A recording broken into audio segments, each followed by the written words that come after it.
여러분 평안하십니까? 오늘도 말씀과 함께 주님의 은혜 가운데 거하시기 바랍니다.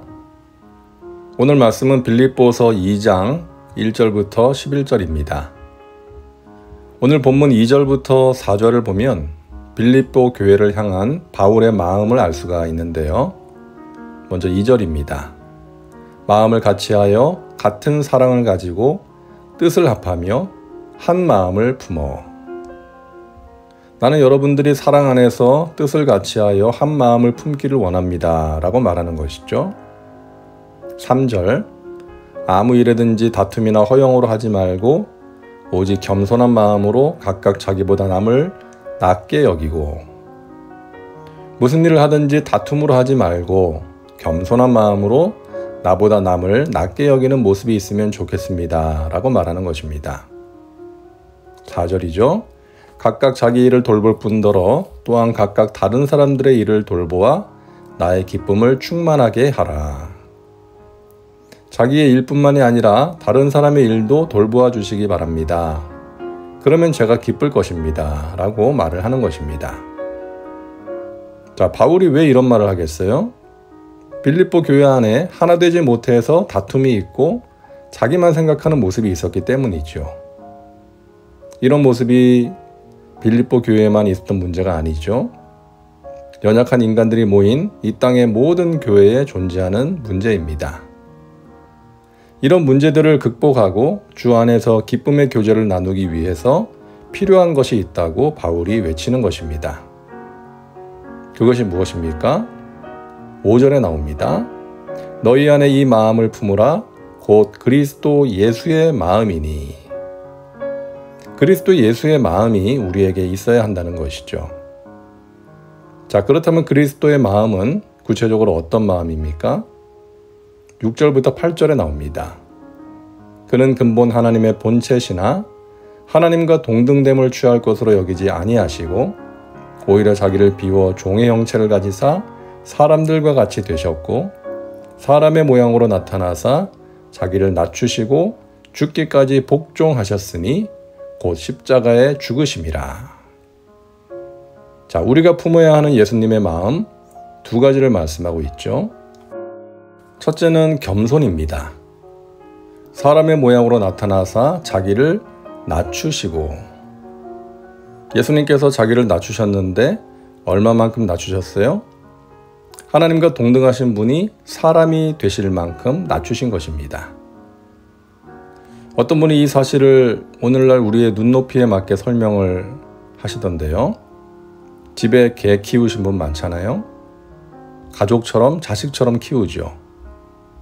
하지만 개가 내 새끼인 건 괜찮은데 그 반대가 되면 어떻게 되는 거예요? 우리나라 최고의 욕 아닙니까? 하나님의 아들이신 예수님이 인간의 아들이 되신 것은 우리가 개의 아들이 되는 것만큼, 아니 그보다 더 어려운 일이 아니겠냐는 거죠. 왜 그렇게 하신 것입니까? 우리를 사랑하시기 때문에 낮아지신 것입니다. 사랑하니까 희생하신 것이죠. 사랑하면 사람들 위에 군림하지 않습니다. 사랑하면 사람들을 함부로 대하지 않습니다. 사랑하면 낮아져서 섬기는 것입니다. 우리가 낮아지면 하나님이 높여주십니다. 이러므로 하나님이 그를 지극히 높여 모든 이름 위에 뛰어난 이름을 주사 하늘에 있는 자들과 땅에 있는 자들과 땅 아래에 있는 자들로 모든 무릎을 예수의 이름에 꿇게 하시고, 예수님이 인간의 모습으로 이 땅에 오셔서 십자가에서 죽기까지 낮아지셨더니 하나님이 그 예수님을 지극히 높여서 모든 자들로 예수님 앞에 무릎을 꿇게 하신 것입니다. 이것이 하나님 나라의 원리입니다. 스스로 높아지려 가면 안 됩니다. 낮아지면 하나님이 우리를 높여주시는 것이죠.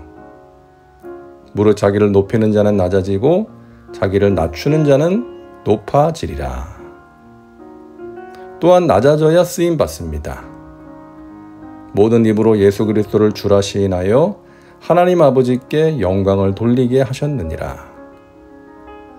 낮아지신 예수님을 통해 인류 구원이라는 하나님의 뜻이 이루어졌고 모든 인류가 구원의 하나님께 영광을 돌리게 되었습니다. 교만한 사람은 하나님께서 쓰실 수가 없어요. 교만한 사람은 하나님께서 하셨습니다 라고 하면서 하나님께 영광을 돌리는 것이 아니라 자기가 했다고 자신을 드러내기 때문입니다.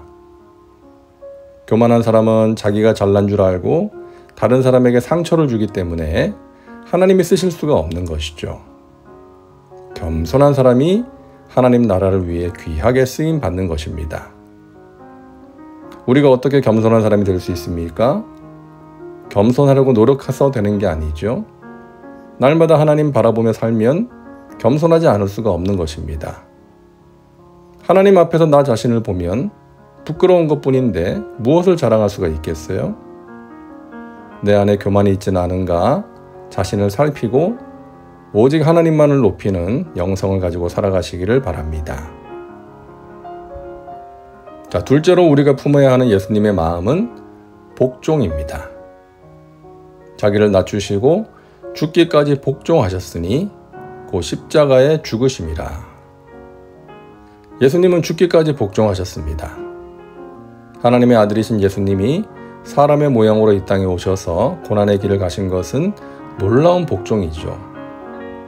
예수님은 겟세마네에서 기도하실 때 내 뜻대로 마시옵고 아버지의 뜻대로 되기를 기도하셨습니다. 하나님의 뜻에 복종하신 것이죠. 우리는 예수님처럼 하나님의 뜻에 나 자신을 복종시켜야 합니다. 우리의 본성은 나 중심으로 생각하고 행동하는 거예요. 내 생각과 감정을 따라 움직이는 것이죠. 그러한 본성을 하나님의 뜻에 복종시켜야 합니다. 그것이 우리가 품어야 할 예수님의 마음입니다. 누군가를 용서하라고 하는 말씀 참 어렵죠. 자신의 일뿐만이 아니라 다른 사람의 일을 돌봐 주라고 말씀하십니다. 참 어렵죠. 나 살기도 바쁜데 내 가족들 돌보는 것도 힘든데 하지만 그런 생각과 그런 상황을 하나님의 뜻에 복종시키는 것입니다. 하나님께서 우리에게 말씀하시는 것은 우리를 위한 거예요. 그렇기 때문에 힘들어도 하나님 말씀에 우리 자신을 복종시켜야 하는 것입니다. 예수님께서 말씀하십니다. 누구든지 나의 말을 듣고 행하는 자는 반석 위에 집을 짓는 지혜로운 사람이요 듣고서도 행하지 않는 사람은 모래 위에 집을 짓는 어리석은 사람이다. 모래 위에 지은 집은 비가 내리고 바람이 불면 무너져 버릴 것이다 라고 말씀하십니다. 사랑하는 여러분, 예수님 말씀대로 인생의 집을 지으시기를 바랍니다. 이 세상에 어떤 환난과 풍파가 몰아쳐도 무너지지 않는 견고한 집을 지어 마지막 날에 주님을 기쁨으로 맞이하시기를 바랍니다. 이것이 예수님의 마음을 가지고 살아가는 것입니다. 겸손과 복종, 이 마음이 저와 여러분에게 부어지기를 간절히 소망합니다. 기도합니다. 사랑과 은혜가 풍성하신 하나님, 오늘도 말씀과 함께 살게 하시니 감사합니다. 우리가 하나 되기 위하여, 한 마음으로 주님을 섬기기 위하여 우리 안에 예수님의 마음을 부어 주시옵소서. 겸손과 순종으로 하나님의 뜻을 이루고 귀하게 쓰임받고 주님을 기쁘시게 하는 저희들 되게 하옵소서. 예수님의 이름으로 기도하옵나이다. 아멘. 오늘도 말씀과 함께 은혜 가운데 거하시기 바랍니다. 여러분 사랑하고 축복합니다.